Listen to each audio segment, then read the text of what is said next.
ఈరోజు నువ్వు చంద్రబాబు నాయుడు చెప్పింది పచ్చి అబద్ధం.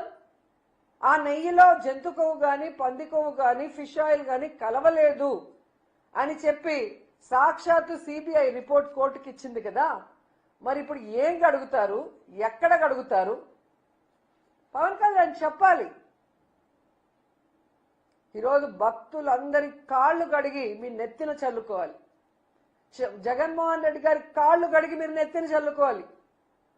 ఎందుకంటే ఇది జగన్మోహన్ రెడ్డి గారిని టార్గెట్ చేసి మీరు చేసిన నాటకం కాబట్టి. ఈరోజు ఆయన తప్పు చేయలేదు కాబట్టి ధైర్యంగా నిలబడ్డాడు. తాను తప్పు చేయలేదని ప్రూవ్ చేసుకున్నారు జగన్మోహన్ రెడ్డి గారు.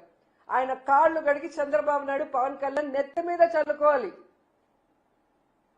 ఎందుకంటే మీ అందరికీ తెలుసు, ఆ రోజు పవన్ కళ్యాణ్ తిరుపతిలో మీటింగ్ పెట్టి అసలు ఎంత ఊగిపోయినాడు, ఎంత మాట్లాడాడు. ఆయన ఒక ఎత్తు అయితే ఆయన పక్కన ఒకడు ఉన్నాడు అదే రోజు మీటింగ్ లో. మీరు చూస్తే అరవ శ్రీధర్ వీడు ఇంకా రెచ్చిపోయి డిక్లరేషన్ గురించి నోటికి వచ్చినట్టు వాగాడు. ఈరోజు ఏమైంది? దేవుడు చాచి పెట్టి కొడితే గింగిరాలు తిరుగుతూ వచ్చి పడ్డారు.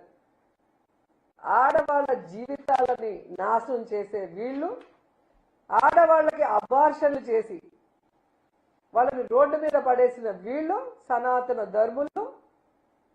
వీళ్ళు జగన్మోహన్ రెడ్డి గారి గురించి మాట్లాడే వ్యక్తులు అని అడుగుతున్నా. ఎంత సిగ్గుచోట ఒకసారి ఆలోచించండి.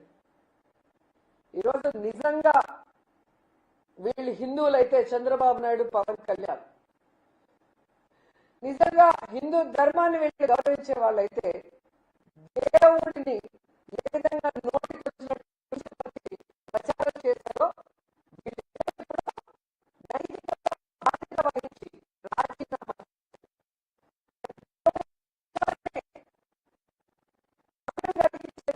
వీళ్ళే కాకుండా చిల్లరకు సుప్రీంకోర్టు కేసు తీసుకొని వీళ్ళని శిక్షించాలి. లేకపోతే ప్రతి ఒక్కడు కూడా దేవుడి గురించి మాట్లాడే వాళ్ళు అవుతారు.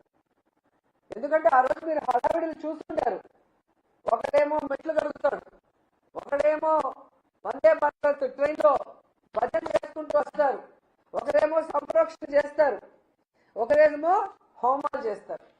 ఈరోజు అడుగుతున్న సంప్రోక్షణ చేసిన వాళ్ళని, మహాశాంతి హోమం ఎవరైతే చేశారో తిరుమల కొండపైన వాళ్ళని అడుగుతున్నా, ఈరోజు ఏం